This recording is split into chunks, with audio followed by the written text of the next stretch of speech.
Hello. Hey, Week 3 is upon us third week. already. Yeah. Before we know it, it'll be week 18. Yep.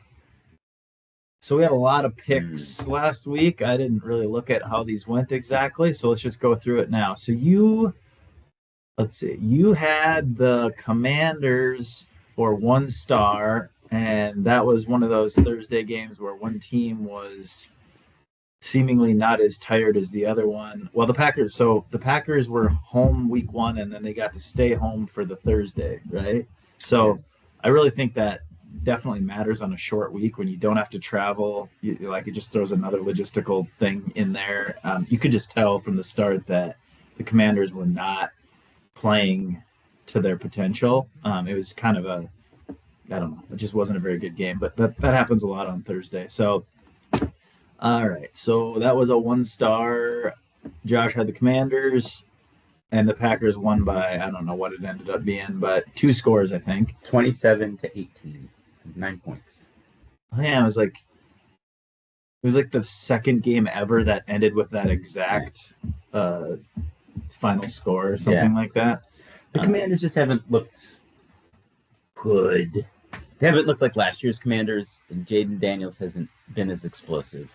And it's still some of that like when you've played two teams, like you start to get a little better feel. But okay, so the Commanders beat the Giants pretty handily in week 1, but they didn't really score a lot of points. And then the Giants scored 30 some against the Cowboys.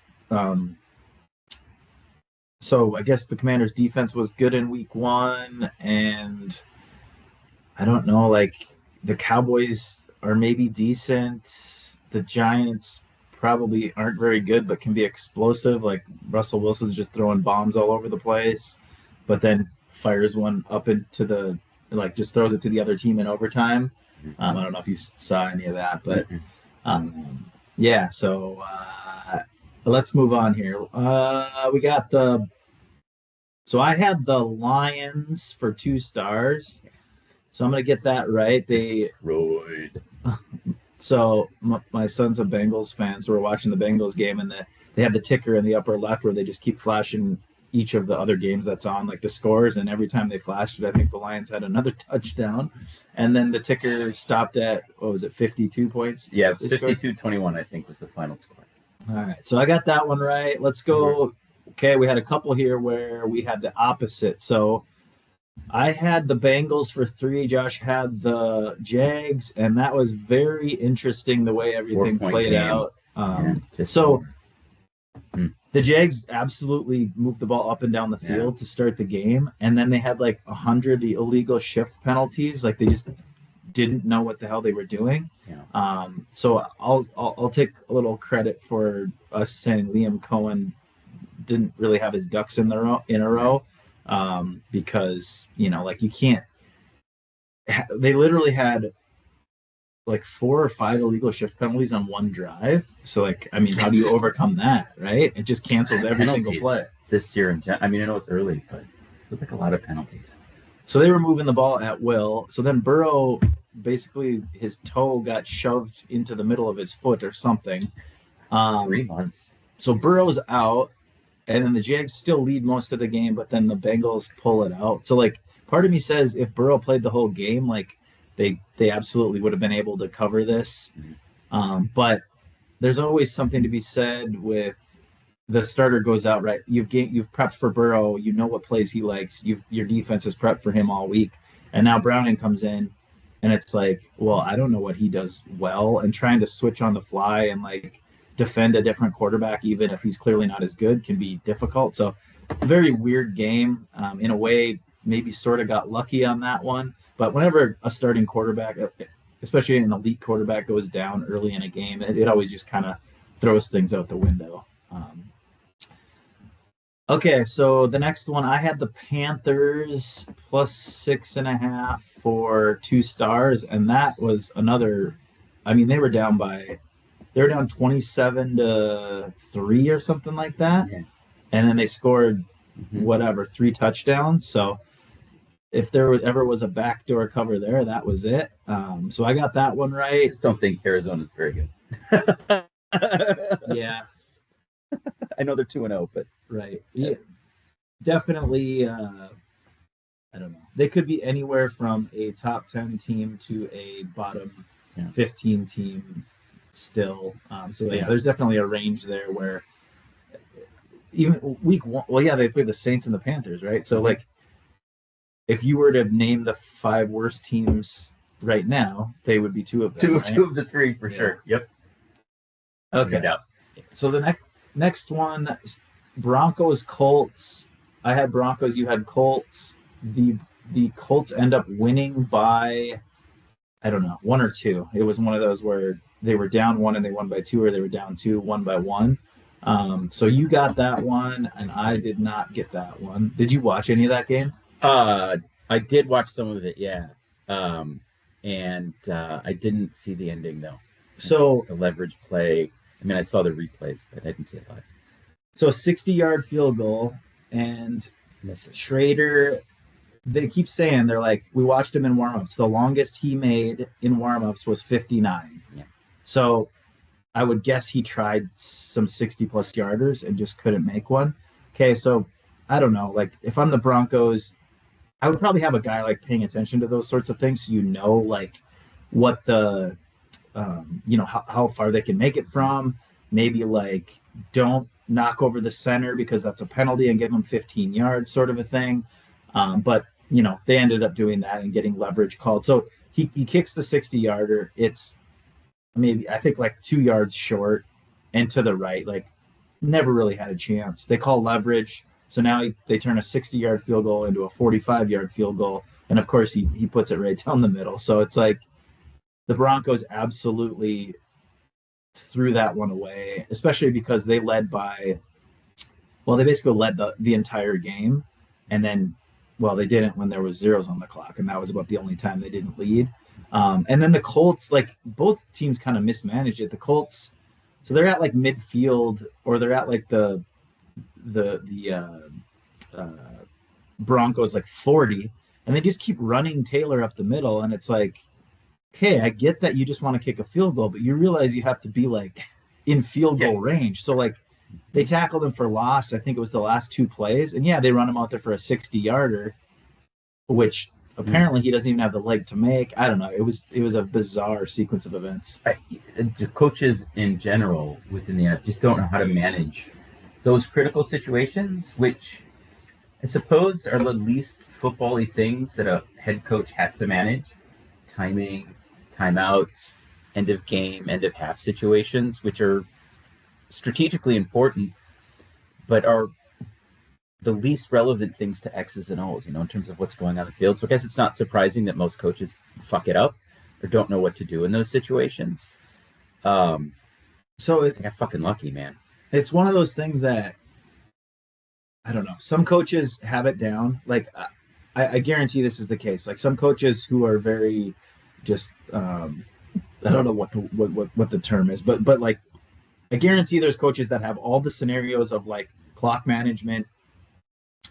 Like, remember when the Bears kicked it deep against the Vikings, and O'Connell's telling them to bring it out because there's 2:02 on the clock, right? You burn the 2-minute warning for them by not taking the touchback. You don't give them an extra timeout. So like, there's for sure, I would guess at least half the coaches in the league wouldn't have picked up on that, because it's one of those things that almost never matters. Yeah. But there's certain coaches that have all that stuff down, and so they just know in certain situations they know the right thing to do. That's why Belichick was so good. Sorry, but Belichick, like, he knew that shit. He knew that shit cold. He went and understood the game and the rules of the game better than anybody. And that's why he was so good, because he was concerned with those type of things. And when it comes down to it, those are the things that can decide a game. Right. And I mean, I can almost guarantee you organizations hire a person to figure all that stuff out, and you have meetings on it, and so that everyone understands. Because like in the moment, it can be very difficult to understand some of those things, like when to use your timeouts and like the whole like a game management coach. Don't take the touchback in that situation, sort of a thing, But yeah, it's just crazy, and like you're definitely going to see coaches keep screwing it up because some of them don't think it's important, but just one of those things. Like, just understand all those things, and then you're set. Like, you're not getting a disadvantage to anyone because you understand what you need to do. But I guess that's what makes it interesting too. It's like, the hell were they doing there? Are these people professionals? All right, so let's keep going. So you got that one. What's that? They're professionals, but only by just a little. All right, so you had the Eagles -1. You got that one. It did. I watched. I had that and the Broncos Colts game on, so I watched a decent amount of it. It's kind of just an ugly game. I mean, it was close most of the game. The Eagles left guard kept leaving early on the tush push, and they weren't calling a false start, which was crazy because it seemed pretty obvious. I don't know what so if they're not going to call false starts on the tush push, they need to just get rid of the play because it's literally impossible to stop it when they need basically a yard or less. But yeah, the Eagles didn't really do a lot on offense, but they didn't need to. I mean, they just kind of game managed, and the Eagles roster is just better than the Chiefs. It just is, and they just, they won a somewhat close game, basically. All right, so you got that one. So you had the Vikings -4.5, and they struggled. I mean, the crowd was loud to start the game. Penix couldn't hear anything, but if you can't score points, it just didn't matter. So JJ McCarthy just had a kid. Literally, his child was born the day before the game. Yeah. I'm gonna give him a pass. Yeah, a couple days before. So you beat your very first start. You beat the Bears on the road, legendary fashion. Monday Night Football. Then you have a kid a couple days later, and then a couple days after that, short week. You're coming for your home opener, and you're expected to just bring the juice. Now, some people watching this are going to say they don't believe me, but it is literally impossible for the human body to be emotionally high consistently over several days and just go do it. And then the whole, I was reading on having a kid, your testosterone levels, if you're present with the kid and with, your wife or whatever, your testosterone levels dip 20% in that time. It's just what happens. It's biology. And so yeah, I mean, you could tell he was just, and I'm not saying JJ's a great quarterback or anything like that, but you could tell he just impossible situation. Just a possible situation. Again, if he was maybe a 10-year veteran, it's a different situation. Second game ever, in the professional, it just, there's no way. And then I wish I knew before I made this pick. I would have probably changed it, but right. I think Darrisaw was out to start the game, and then they lost 2 more linemen during the game too. And then the Falcons' defense is good. They were bringing pressure. I mean, yeah, McCarthy didn't look good, but he had no time. I mean, you have at least 3 backup offensive linemen. I mean, show me a team that can hold that together with that situation. I mean, it just doesn't happen. And now the Vikings literally have injuries all over the place. I mean, them and the 49ers right now, they can't keep anyone on the field. So it's going to be interesting going forward here. McCarthy's out for 2 to 4 weeks with a high ankle sprain as well. So, Carson Wentz will come in, and I don't know, as far as being game ready and serviceable at this point in their careers, they're probably maybe about the same. So you don't lose much, but obviously as a Vikings fan, I want McCarthy out there as much as possible to get him those reps and get him in those situations, close games, and see what he can do. Yeah. Well, he's got a high ankle sprain now, so, or paternity leave. I don't know, whatever you want to call it. Good luck, man. Could be. Yeah. Anyway. All right. So 2 more. We'll try to get through this quick, but so I had the Texans for 1 star and the Raiders for 3 stars, and that did not go so hard for me. Tampa, huh? Tampa looking like maybe a legit contender. I know just 2 games, but yeah. So I always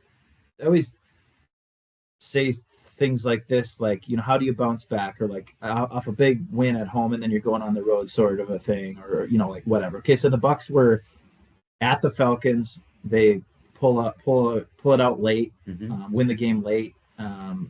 So on the road, and then they go on the road to the Texans. Texans are already 0-1, need a win. So now you're on the road again, and now the Bucs win Another a nail biter. 1-point game on the road at the Texans. So like Yeah. certain teams are better in those situations than others. Like some teams just know what it takes to like beat a team that's desperate on their home field or give yourself a good chance to win. And I mean, like the Falcons or Texans probably aren't going to the Super Bowl, but you can beat those two teams to start the year on the road. I mean, that's yeah. I mean, the Bucks are very solid. I like Baker, man. I just feel like he's just an old school gutty gunslinging quarterback in the Brett Favre model mode, and it's just exciting football to watch because sometimes they like to throw the ball away, but other times they just like to win the game in exciting fashion. So Yeah, I don't know. I like the Bucks. yeah, they're fun to watch. Good for this sure. year. Yeah, good team. Yeah. Okay, so I hit my first 3 and missed my last 3. So 3-3 this week, and then Josh was 2-3 this week. So still kind of just like, you know, hanging around 50% sort of a thing. So one of these weeks will get hot. So let's move on to week 3. We got 16 games, and we kind of spent a lot of time on the picks for last week. But that's all right. We had quite a few. So tomorrow night we have the Dolphins at the Bills, and I went Bills by 12. Yeah, I got the I went Bills by 9.5, and I think it's like 10.5, 11.5 at this point. You said 9.5? Yeah, I said 9.5. All right, so I think it's like closer, definitely closer to 12 though. So it opened at 10.5, and it is all over the place. Well, not all over the place. It's not. We'll say 12. So there's 2 11.5s, there's 2 12.5s, and there's a 12. So 12 is definitely the middle ground there. Yeah. Okay, so I get that right on. This is fair. This feels like great. Yeah, the Dolphins are at that point. Unfortunately, it's only week 3, but the Dolphins are at that point where it's like it could go like it could just get really bad, and then McDaniel gets fired, or if they have any like, if their locker room is any like together at all, maybe they kind of like look in the mirror and they're like, "What the hell are we doing? We're better than this," and maybe they actually start playing decent. I don't know. I just don't see it. The Bills are playing really good. The Dolphins have played really bad. It's a short week. I don't know. Like, this is fair. Like, so I went 12, and it is 12. So I started thinking, like, the Dolphins might be one of the worst teams in the league. The Bills are probably one of the best teams. Yep. And usually when you get that worst team at a best team or close to it, it starts to creep up to 14. I just didn't think this early in the year it should quite be 14. It's also it is a division game, so 12 felt right, but really basically anything over 8, one possession and less than 14, kind of right in that area makes sense. And I just like, does anyone expect the Dolphins to be competitive in this game? Like, no, I think they're done. I think they're done. I think the coach coming out of that first game, end of game press conference, he looked done. So I don't expect much from Miami this year. Who did the Dolphins play week 1 again? The Colts. So the Dolphins lose to the Colts. The Colts are 2-0. Dolphins lose to the Patriots. The Patriots could be decent this year. I don't know, but I just don't think it's an overreaction. They just haven't looked good. So I don't have an opinion on this. Like I mean, the Bills should absolutely win this game. I don't know if do I want to do my survivor pick on a short week, because these games can get weird, especially division games. But like, I mean, you have to trust the Bills at home, right? You do, but to cover that much, I mean, you could survivor. Isn't just straight up. Okay, yeah. Then yes, absolutely. I don't think there's any question. I don't think there's a stronger lock unless like Allen and half their offensive line gets injured between now and the start of the game. I feel like that's a safe bet just to win outright. We'll see. I gotta figure that out. All right, so let's move on. Fair line. Who knows? So let's go Colts at the Titans. I went. Whoa, I do not have these in the right order. That's all right. The Bengals are not going to cover in the Colts-Titans game. Definitely. Okay, so I went Colts. Let me make sure this is right. Colts 2.5 on the road at the Titans. Yeah, Josh. Colts 2.5. And it is 3.5. Opened at 2.5, jumped to 3.5. One spot has 4.5. So people are loving these Colts. Uh, The Titans are kind of feisty too. Again, they're starting a rookie quarterback with a coach that's probably not going to be there next year, maybe. Um, yeah, they were they're looking feisty. back and forth with the Rams for most of that game. They ended up losing by 2 touchdowns, I think. But yeah, I mean, like they're at least playing hard and Yeah. You know what I don't hear a lot of? Negative Cam Ward talk. right. You know, Yeah. like not a lot of, oh, what's going on here? And could be a bust. Nothing like that. Just like, oh, yeah, he's playing football. Yeah, he's a number 1 pick, right? That's what happens. Like you just plug and play. Not if you're a Bears fan, or not if you're on the Chicago Bears. Yeah, you don't hear almost any chatter really about him at all. It's just oddly quiet for like the number 1 overall pick, who's a quarterback, to get almost nothing. No hubbub. Yeah. And then the Colts, like, I don't know, I saw something. It said, obviously the top 2 quarterbacks in yards passing over after the first 2 weeks are Daniel Jones and Russell Wilson. As like Wilson threw for 450, and Daniel Jones. The Colts haven't punted yet. In 2 games, they haven't punted. So it's like, oh, it's amazing how good Daniel Jones is when you can protect him. Like the Colts have a very good offensive line. It's like, when are all these teams going to figure this out, right? Like start with the offensive line and protect the quarterback because offense is important. I don't know. I really don't. Or if your offensive line isn't that good, what did Brady do all the time when his offensive line wasn't that good? He literally threw it 4 yards, check down 100 times, and just wore out the defense. That's right. Like I don't know. This isn't hard, but teams just seem like they can't figure out what their strengths are and like try to like scheme it up. I think there's too many people in leadership positions across the NFL who think they know something about football, but they don't actually put the time in and like think about it critically. Right. Because once you know something, you stop listening, stop thinking about it because you know it. Why bother? And they don't. And so they're blind in a lot of ways and not open to how the game is moving and navigating around them currently. And much to their detriment. Yeah, it just seems like the obvious thing. Get the offensive line right. Worry about everything else later. And we just don't do that. I don't know what to say, but like people who, were quick to now whatever 2 games, but people who were quick to jump on Daniel Jones and say like, wow, that dude is absolutely terrible. I mean, there's very few quarterbacks who can get hurried constantly and just look really good, and obviously we're seeing that right now. And yeah, I mean, we're seeing why Jones won the job out of camp. It's like a lot of people were probably like, how the hell is Richardson not starting? Well, he wasn't very good, unfortunately. I mean, like, get first downs, kick field goals, win games is what the Colts are doing, and Daniel Jones is just like the perfect person for that at this point. Yeah, and look, it's 2 games, right? So last year the Saints after 2 games were like, oh my God, are the Saints Super Bowl contenders? And they clearly were not. But I don't know. There's something. This seems to be something different than that, which I know is odd because the Saints scored like 90 points in 2 games. It looked incredible. But anyway, I feel like the Colts are more for real after 2 games than the Saints were last year. Just my perspective. I think just honestly, just down to the coach. I think the coach Dennis Allen was not a good head coach, and Shane Steichen might be. And I mean, great offensive line, really good running back, good defense. Anarumo is not happy probably at being fired. He probably didn't think he was the problem. Yeah. Which obviously, if you've watched the Bengals defense play, they're not really stopping anyone. No. So team with a lot of holes. I don't know. They got.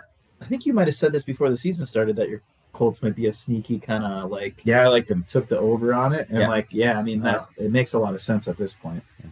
Matter of fact, I'll take the Colts here for 2 stars. Give me 2 stars on the Colts. All right. I think they can win by field goal. More than a field goal. Yeah, so 2.5, and it jumped to the other side of a field goal. 3.5. I don't know. I'm going to stay away from this one. Like I tend to like home dogs when it's more than a field goal, but I just don't know if the Titans quite have. I mean, they're fun to follow. I can't say that I've watched them a lot. Like they've been competitive. First week, their defense was played really well. Second week, they put up some points and were in it for a while. And it just kind of it was like, okay, Stafford's good. The Rams scored 30 plus points, and they couldn't quite keep it close to the end. But yeah, I don't know. I feel like the Titans can keep it close. I just don't know if it's. They haven't scored more than 20 points yet this season, the Titans, and the Colts have in both games. So I just feel like in this instance, can they get like 24-20? That feels easy to me. That feels not easy, but that feels like a reasonable outcome of this game. Right. And you do have, I don't know how much this matters, but you do have 2-0 at 0-2. So I don't know. Is that 0-2 team thinking this is a must win at this point? I think they have bigger fish to fry than that, just because they're, it's rookie quarterback. Like, they were the worst team in the league last year, or one of them. Like, I think they're just thinking, like, let's do some things right and start to like build some momentum rather than it's a must win. I don't think you can go there if you're the Titans at this point. So, all right, Josh is taking the Colts for 2. Colts. We're going Steelers at the Patriots. Yes. I said Patriots by 2. I was just saying this. I went Patriots giving 3.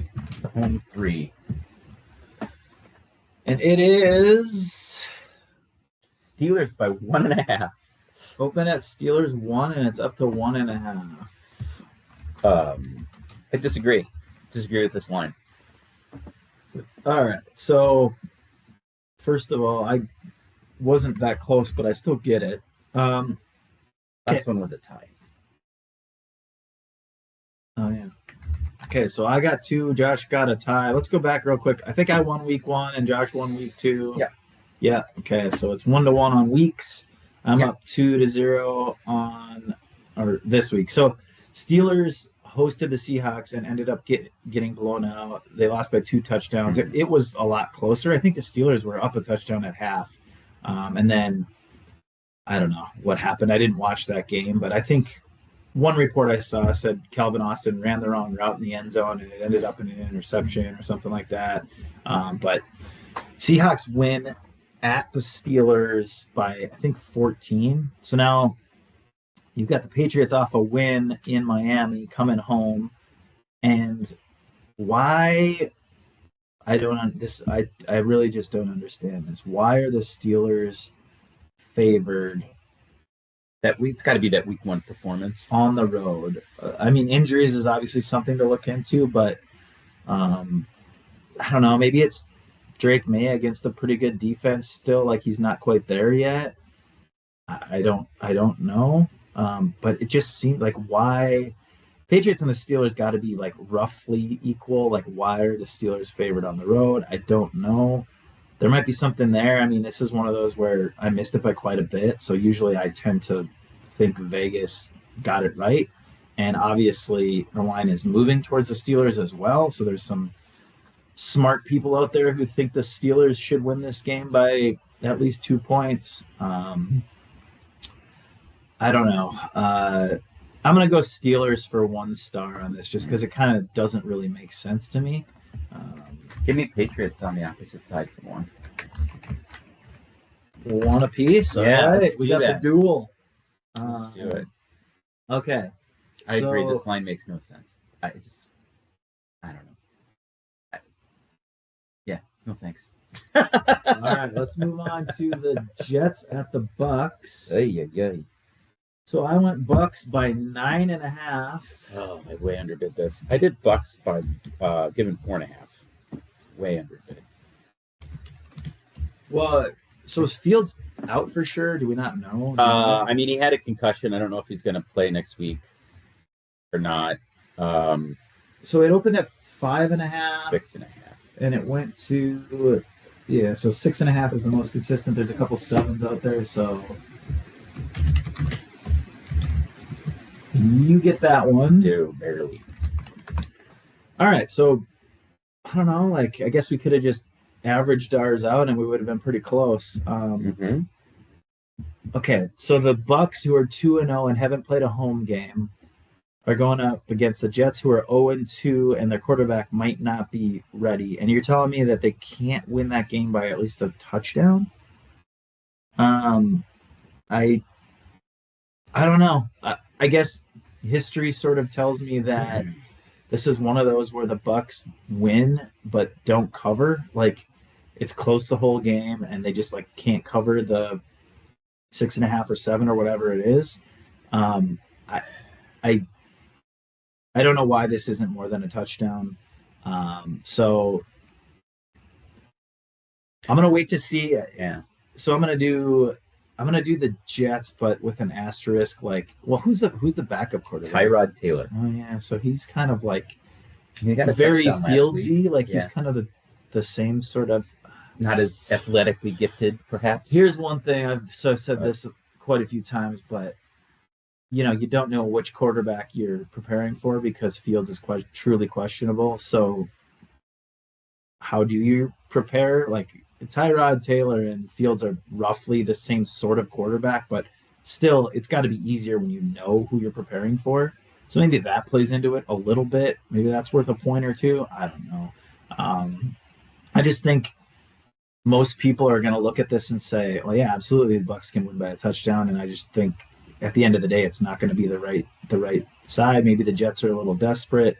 6.5 can be a lot. So I'm gonna go Jets for 2 stars.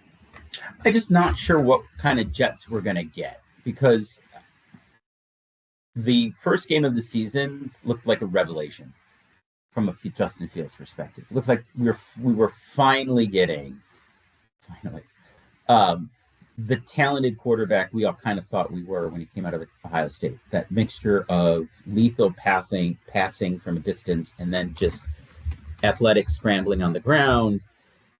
And then it just vanished in the second week. Now, again, he was injured. I don't know how much of this game he actually played based on his stats. I think he went out in the third quarter. Really? Because if he played 75% of that game and only had 27 yards passing, that's problematic. Maybe not. I mean, yeah, based on that, I think he went out in the second quarter, but I don't know. Yeah, I mean, or Jesus Christ, the first. He was 3 of 11. I mean, so I'm not sure what this is. Like, if he's just the normal Justin Fields that we all kind of think, then 6.5 is probably too low. But if he's anywhere near what he was in the opening game, then this line feels a little better. But I mean, that game feels more like an aberration now. I don't know. I think the Bucks 6.5. They're kind of sloppy. I still think the Bucks here. I'm not going to pick them, but I like the Bucks here to cover for sure. All right.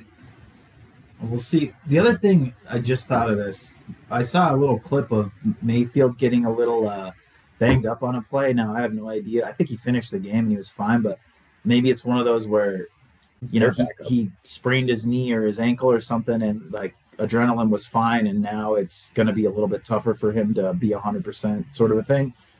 I'm just speculating. I don't know that, but again, that could be another reason why it's not quite as high as we thought it should be. All right, let's go on to the Raiders at the Commanders. So I'm gonna go Commanders -1. And I did not adjust these after he was injured, but doesn't matter. I've got the Commanders giving 1.5. All right, 1.5.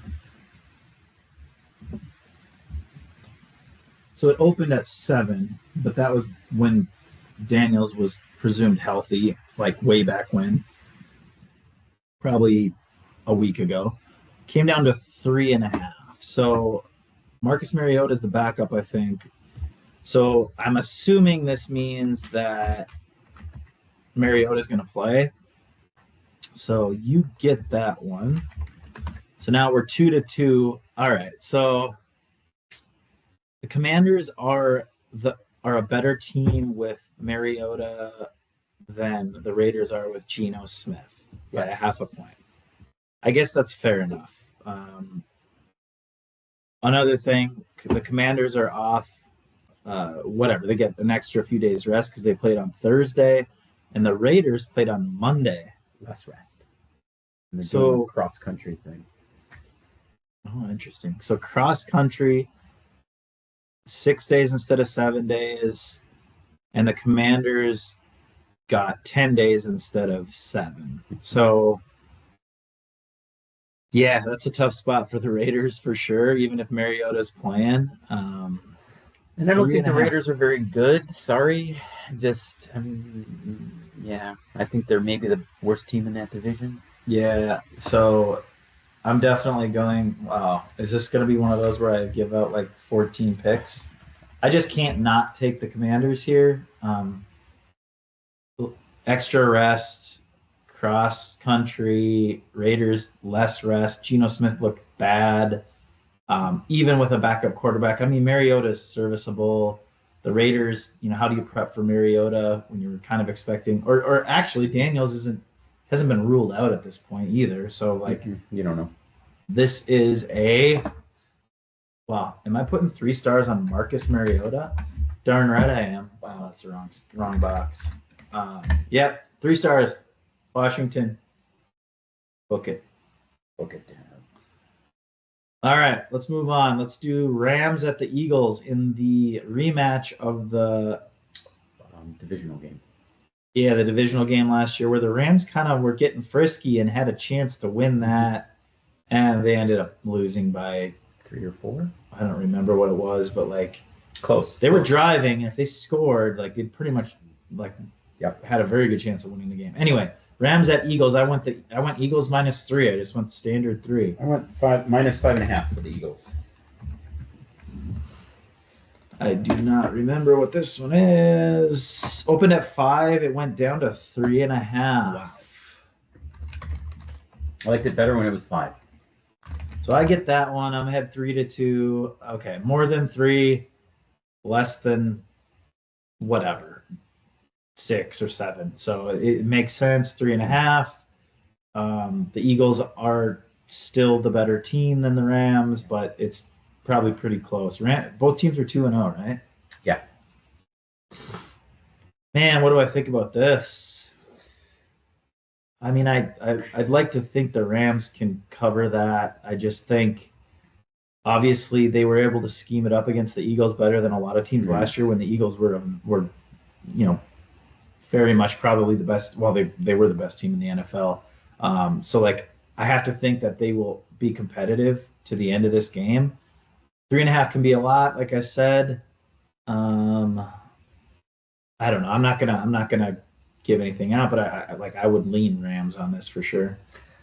I mean, I put it at 5.5, so I like the Eagles here clearly. Certainly, I like the Eagles to cover 3.5 here. I think taking it. Yeah, no, but I do think the Eagles will win outright. Yeah. All right, so that'll be a good one. Is that? Let's see. That's a noon game, yeah, so that'll be one to throw on the telly. How far is it? Week 4 when we get an overseas game at 8:30 a.m. I think the Vikings play maybe someone in like I don't remember. I don't even know what, Ireland or Germany or something. Is it in England? Yeah, something like that. That sounds right. Then they will always do a Germany game because football is very popular in Germany. Yeah, very popular. Football. Yeah, they like it there. They mourn the loss of their NFL Europe team or whatever that was called. I don't know of such things. They used to have a European league of American football. Yeah, it was like a minor league type of thing. There were like 3 or 4 or 5, 6 teams, something like that. Knots and Fritzen. Okay. So we're gonna go Falcons at the Panthers. I said Falcons 4.5. I have the Falcons giving 3.5.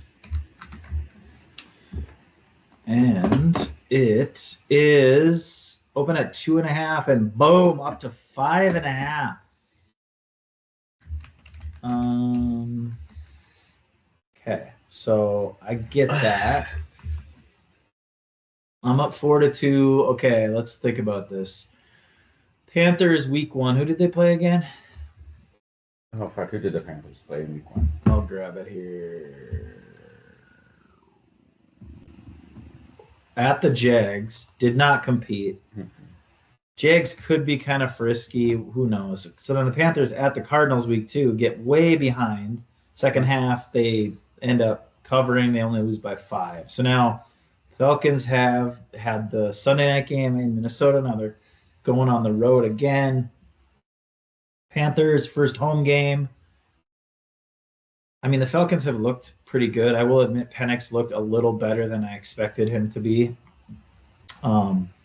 So I guess this is a fair line. I think you're going to get a lot of people who think the Falcons. Looks like an 8.5-point line though, right? Because the Falcons are on the road, so they're giving 5.5 and minus the. It seems like a lot.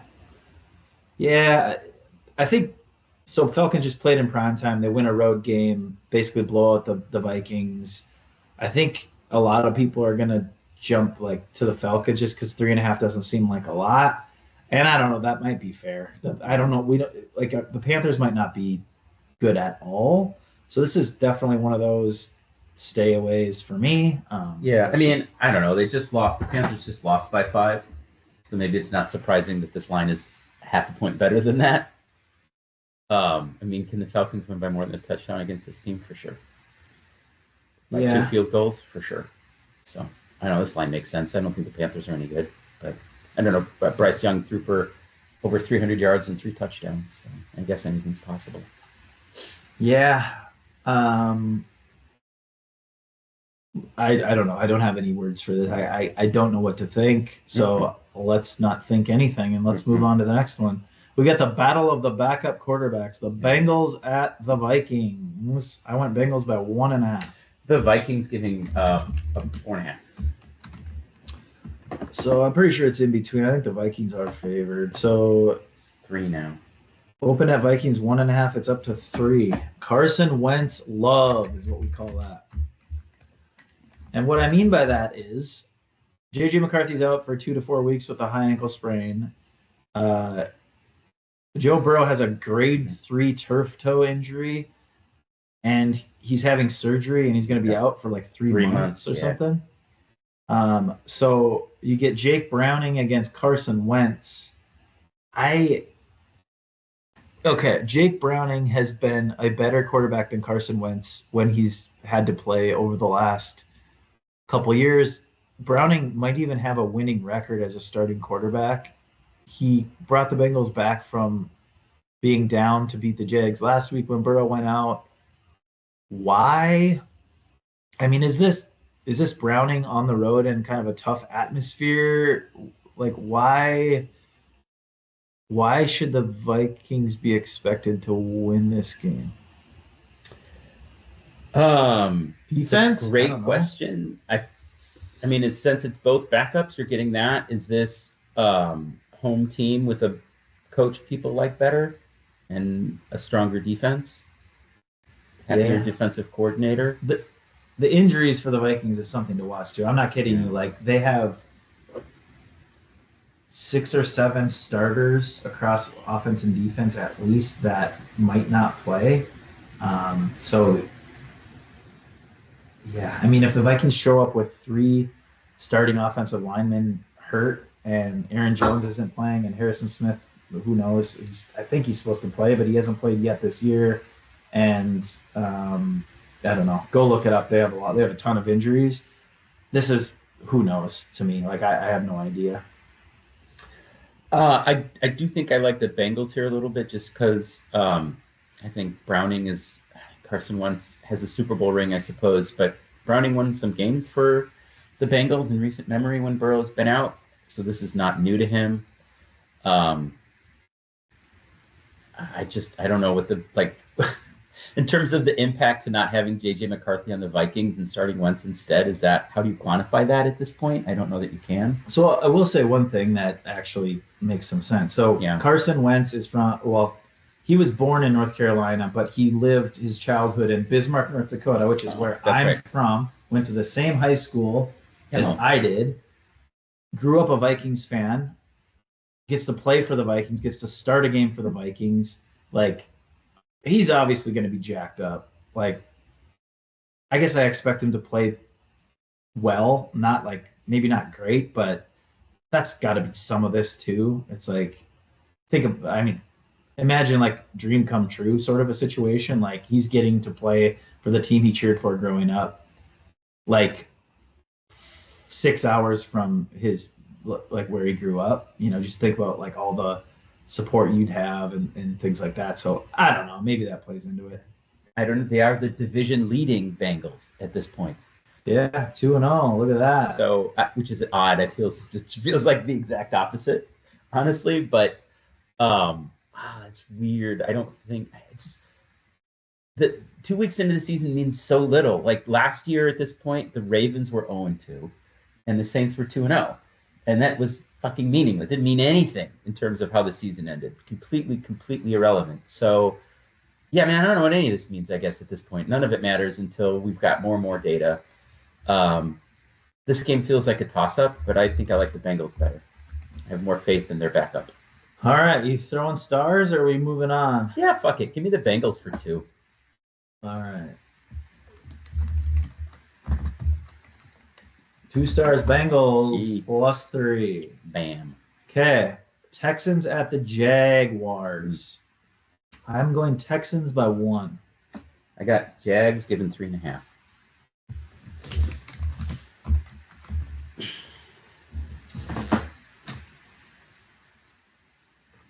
And it is Jags by 1.5. So you're off by 2. I'm off by 2.5, right? Yes. All right. Josh gets that. He's got, okay, we're tied up 4-4 with 1 tie. I don't understand how math works. All right. Well, when it jumps over, when we're doing absolute values, it gets tough. Yeah. All right. So the Jags are 1-1. The Texans are 0-2. I mean, you can't go down 0-3, but I don't know if maybe they're just not very good. Okay, so Weird season. let's back up. Who did the Texans lose to in week 1? The Texans lost to the Rams. Was it 14-9? The Rams could be very good. Yeah. Then the Texans lose to the Bucks at home. Last minute, like they were up by Scrappy 5 or 6. It looked like a commanding lead. It looks like they had that game in hand. And then they didn't. Then they didn't. Then Baker happened, and the Bucks happened, and Bucky Irving happened, and all right. So I don't know. I think people are lower on the Texans than they should be. I'm going 3 stars on the Texans in this one. They need it. I feel like they can execute better with their quarterback and their head coach in a close game. I'm still out on the Jaguars. Like, okay, so here's a play in the Jaguars Bengals game that I was going to say earlier and I forgot. So 4th and 5 from like the Bengals 10-yard line. You're up by 3, I believe. So the Jags are up by 3. You're at the Bengals 10-yard line, 4th and 5. You go for it with like 4 minutes left or something like that. You go for it and you don't get it. You have to kick a field goal there to make them have to score a touchdown, in my opinion. Now, obviously, if you get it and go score a touchdown, it's a different story, I guess. But even if you get the first down, you still have to get in the end zone. So, like, you might still end up kicking a field goal. It just seems like one of those where it's not the right play 80% of the time. They didn't get it. Bengals go down, take the lead on a touchdown, and then the game's over. So I just trust. I still think the Texans are a little bit better team. I trust their quarterback and coach a little bit more. And maybe their quarterback and coach don't hate each other right now. Is that a thing? There was some dust up between Liam Cohen and Trevor Lawrence already. Something happened. I told you this stuff was going to happen before the year.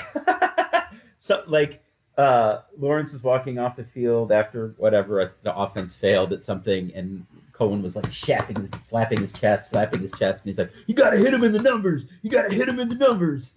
And I guess Lawrence didn't care for that. Yeah, I'm not surprised. I'll just say that. All right, so I'm going Texans 3 stars. Good advice, I might add. It helps if you put the ball up right here. Yeah, this is the best place to put the ball. Yeah, I mean, don't actually hit him in the chest, but throw it towards in the directional right. You want it right here as opposed to here or here or here or anywhere a Bears quarterback would put it. You want it here. Maybe that's why he was so upset. He's like, well, why would I hit him in the numbers? Yeah, like, maybe that's if right. If it hits him there, then he wouldn't catch it. Yeah, it could be intercepted. Yeah. I don't know. All right. Not a ball security mentality. Oh, look at this matchup. We got the Packers at the Browns. I went Packers by 9. Let's see. Yeah, I did the Packers by 5.5. I don't know why. It should be like 20. I really don't know what this is. You're probably gonna Call it 8. Yeah. Open at 8. 6.5. 8 is the middle of all those. So I get that one. I'm up 5-4. Okay, so the Browns aren't good. They're bad. Yeah, very bad. Well, a lot of teams are going to get blown out by the Ravens on the road. So who did they play week 1? They played the It was a closer game. Bengals. Yeah, so they lost by 1 to the Bengals at home. They're so competitive, but we're not quite sure how good the Bengals are. So true. We don't have much transitive property. The division-leading Bengals. Yes. Okay, so it's 8. I guess that makes sense. I mean, I think.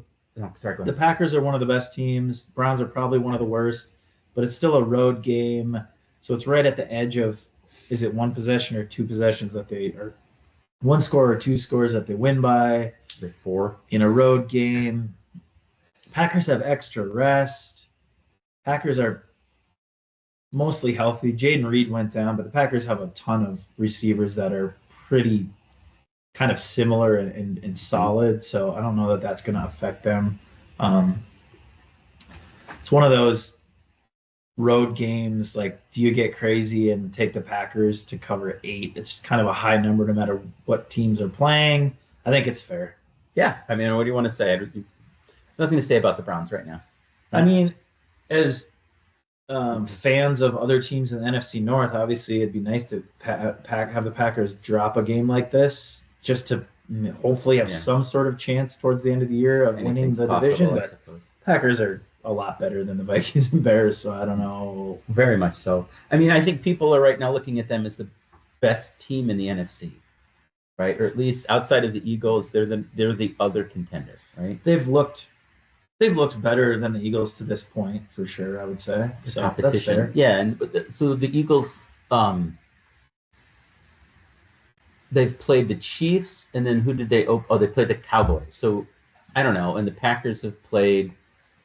Who the hell have the Packers played? They played the Lions week 1. That's right, and they dominated the Lions.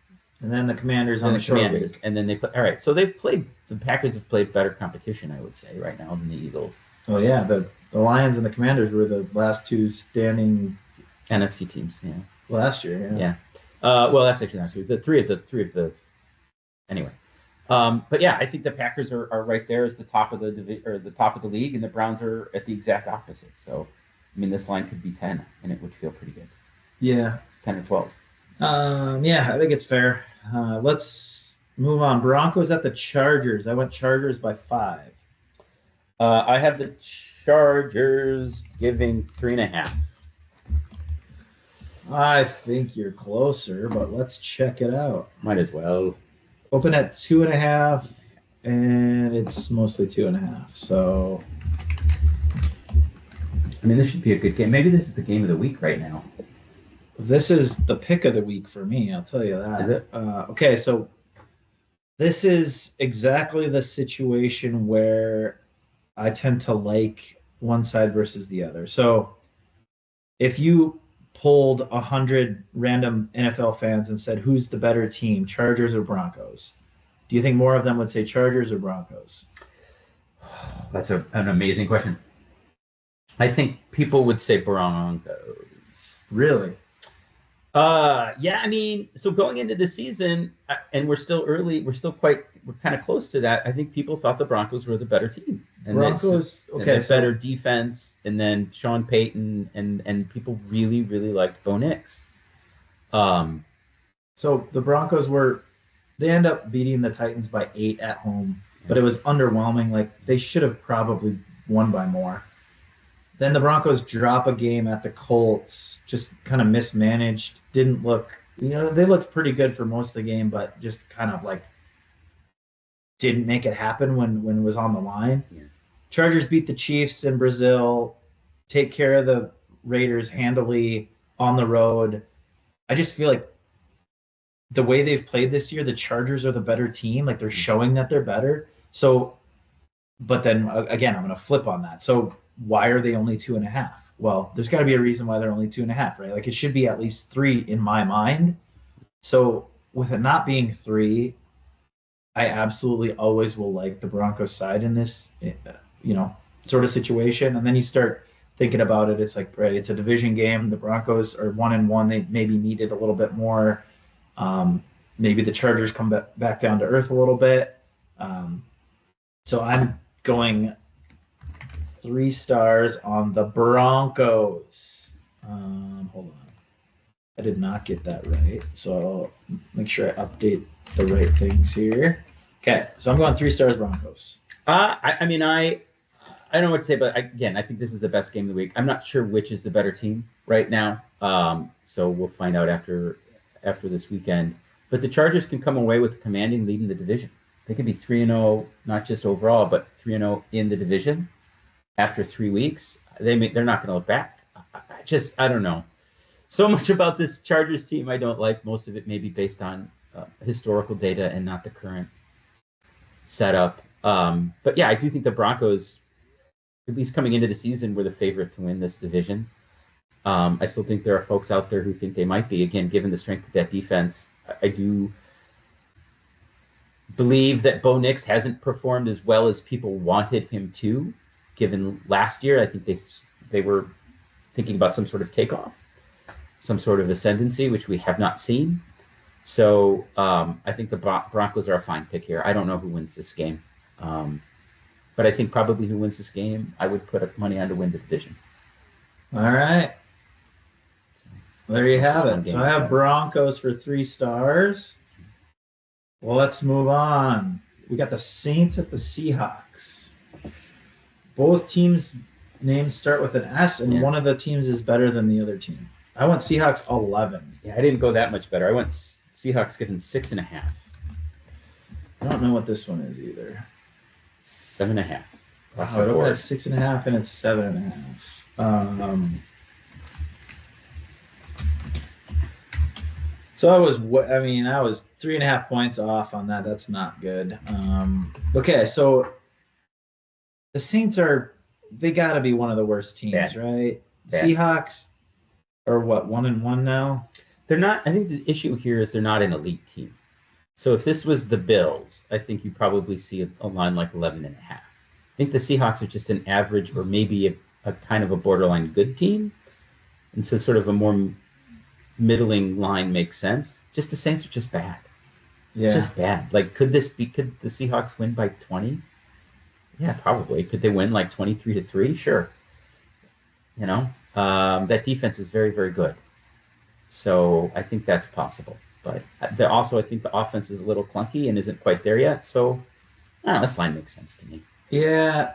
So this is one of those where if you're the Seahawks, you're coming back home, you play one of the worst teams in the NFL. Like, can they get up? Is everyone motivated to like really focus in on the game plan this week and execute against a pretty bad team? A lot of times they aren't. Like, you see situations where like the Saints aren't very good, but since the Seahawks weren't really ready to play, Saints jump up 10-0, and then it's like, oh, how are they going to cover 7.5? I mean, they have to basically score 3 touchdowns to get there, sort of a thing. So I know the Saints aren't very good. I just think the Seahawks are going to overlook them, and this game's going to end up being close. So I'm going to go Saints for 2 stars. Yeah, I don't have anything to say. I could the Saints cover for sure. Especially I feel like this team. I mean, Darnold's already got almost as many interceptions as he does touchdowns. Like, there's not that big of a disparity. So,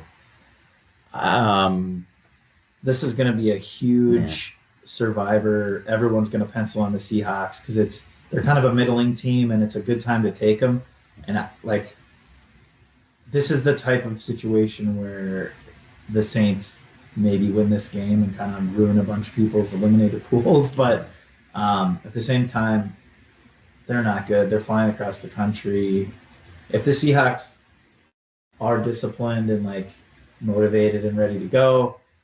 This Yeah. should be a win. Yeah, just should be a win. Absolutely. I don't know if it's a cover, but it's a win, I feel like. And I mean, okay, so the Saints lose to the Niners by what was it, 6 or 7 or 5 Yeah, it was or close. something like Yeah, that. it was close. But Mac Jones played. Purdy didn't play. But still, I mean, the Niners are a solid team, and they played them close at home. So like 5 points. there's a little 26-21. a little fight in the Saints as well. And yeah, I mean, like for teams that aren't elite teams, like a lot of those teams play close games, even against bad teams sometimes. So I think 7.5 seems like too much to me. All right. Yeah. Let's move on. The Cardinals at the 49ers. I don't know if Purdy's playing. I think he's out. Isn't he out? I thought he was out. I think he's out as well, but I'm not sure on that. So I went Niners by 3. What do you got? I have Niners by 3.5, and I kind of hate this line that I picked this. I think I would have swung to the Cardinals had I revised after the injuries. So it opened at 1.5, and it's 1.5. So here's what I'll say once I get this. Okay, so I get that when we're tied up 6-6 with 3 to go. So Purdy, to me, at the time I guessed this, which was 2 nights ago, Purdy was truly probably 50-50 in my mind at that point. So I went, okay, what's this line if Purdy plays? It's probably 5 or 5.5. Okay, what's this line if he doesn't play? Probably Niners barely favored, which is what it ended up being. So I kind of went in the middle at 3, and it's 1.5. So very fair line. Mac Jones against Kyler Murray. Yeah, I mean, the Cardinals are the better team probably with the Niners backup quarterback, but is it enough to win a road game?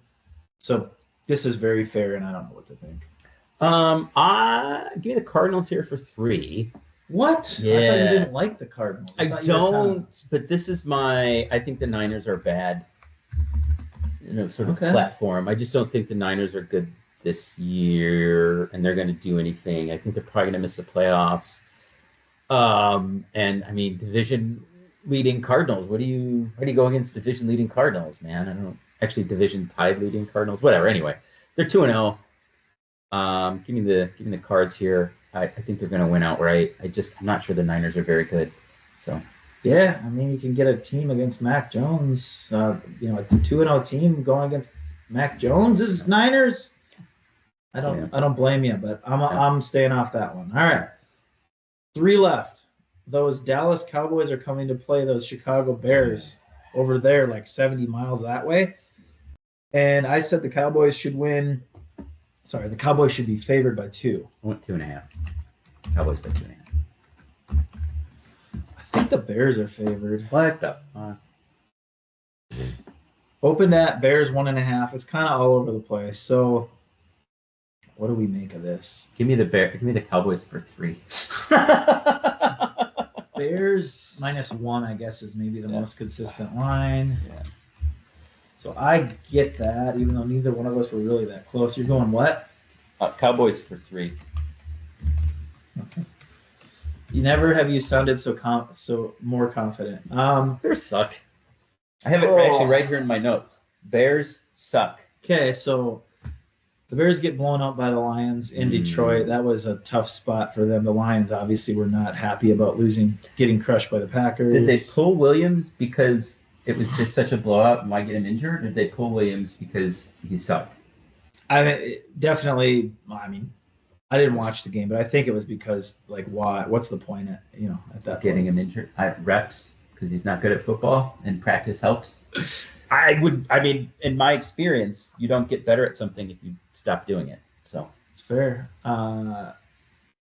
So the Bears lose in Detroit, so now they're coming home. The Cowboys win in overtime in a thriller, like almost 70 points scored in that game. Mm-hmm. Aubrey hit a 65-yard field goal to send it to overtime. Like yeah, he's just what do you do now? It's just as a game. It's the NFL where just now kickers can reliably score from on the other side of 50 yards. And it's he's not even trying. Like he's not even swinging his leg hard. Does he have like a I don't know, some sort of technology in his shoe or something. Like I get that he's like a big dude and he's a soccer player, like he Yeah. really knows how to drive the ball, but it's just crazy. Like he just flicks his toe and Yeah. So should 70. we outlaw field goals that occur on the other side of the 50-yard line? Like, can you only kick a field goal if it's on the opponent's side of the field?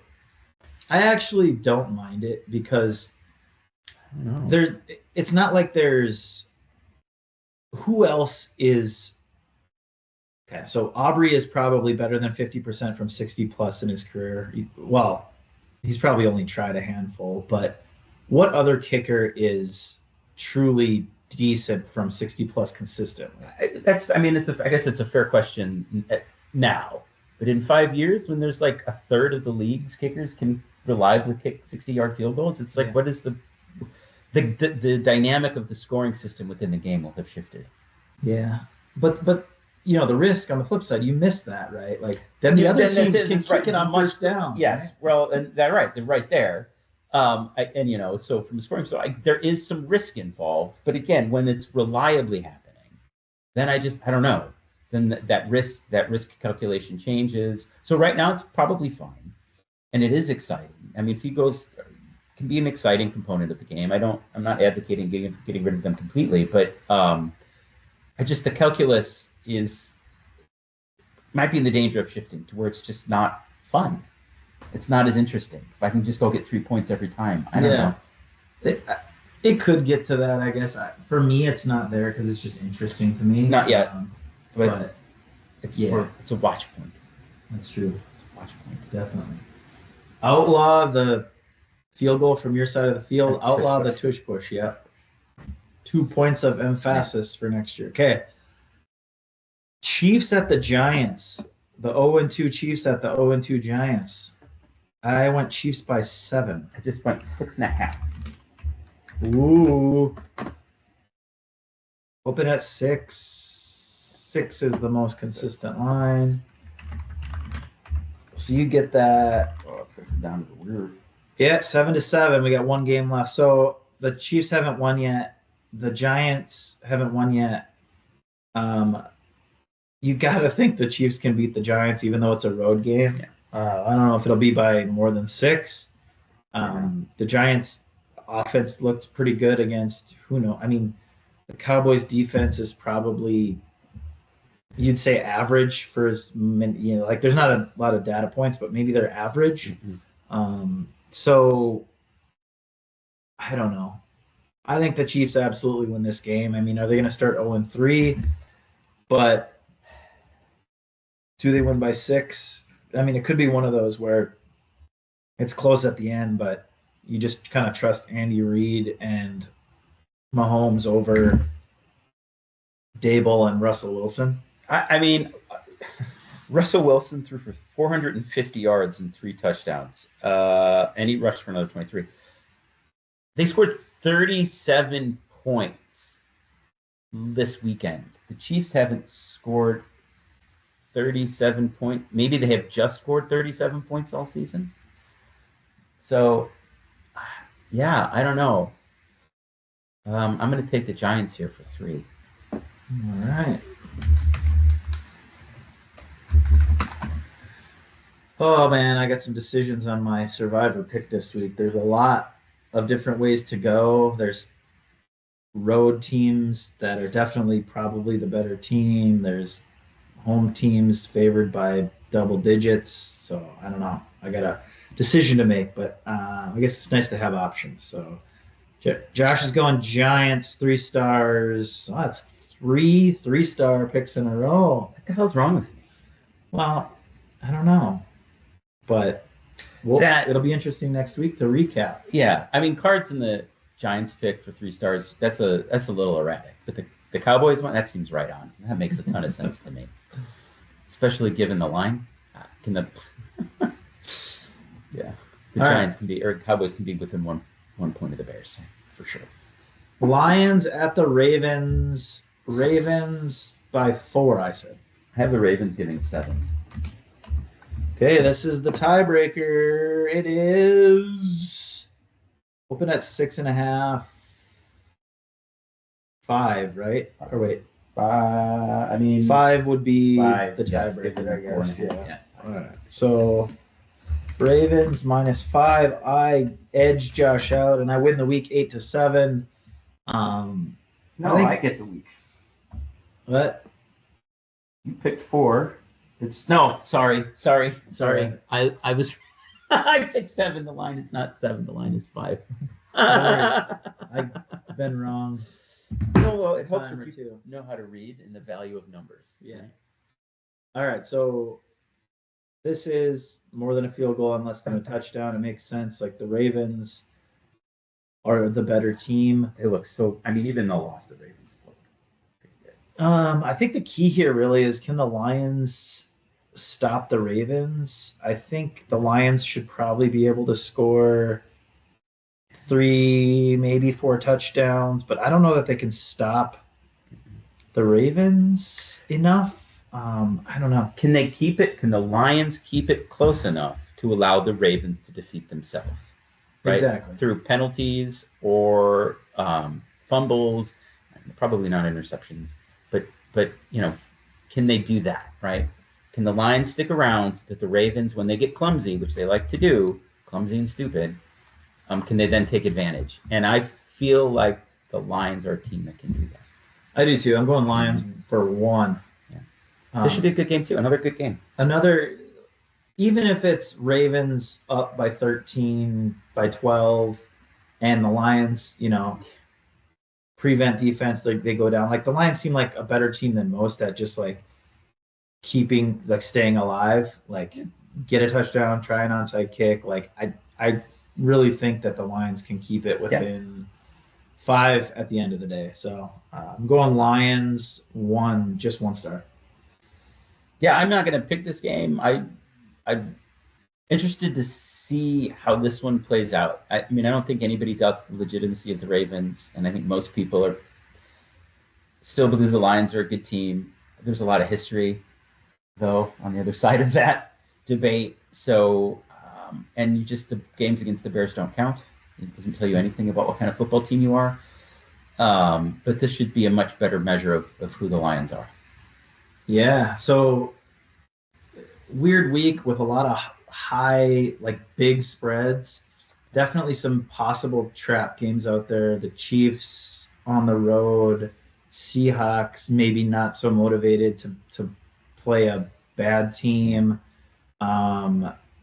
Packers on the road. I mean, against a really bad team, but it is a road game. I don't know, like Panthers maybe get frisky at home. The Jets, like the line seems weird. Like, can the Jets hang with the Bucks? And then I don't know if anyone's really picking this one, but like divisional game between the Dolphins and the Bills. Do the Dolphins have any sort of pride? Could they possibly upset the Bills tomorrow night? I don't think so, but there's some, I don't know. There's some teams that are going to get, at least a couple of these are going to get overlooked. And a couple of these games I think are going to be close. You're not going to see just blowouts all over the board, but it's trying to figure out which ones they are. That's the tough part. Yeah, I don't know. This is going to be an interesting week. I will say we have picked every game but 2 between us. Should we leave those blank? We just picked those games. I'm not gonna. No, I can't go there and just start giving out everything. No. Yeah. All right. We'll leave some gaps. I mean, if we had to, I could say what I would do. Obviously, I would go Rams plus 3.5 if I had to, just because again, 3.5 versus 3 can be a lot in the NFL. And then I'm a sucker for the home dog. I feel like the Panthers can play decent in a divisional game and maybe cover that against the Falcons. So I mean, I think I'd take the Rams, but I would go Falcons here. I think the Falcons cover. All right. Hopefully we remember those 2 and see how we would have done on the not pick picks. Yep. All right. We've talked long enough. Go Vikings. Go Bears.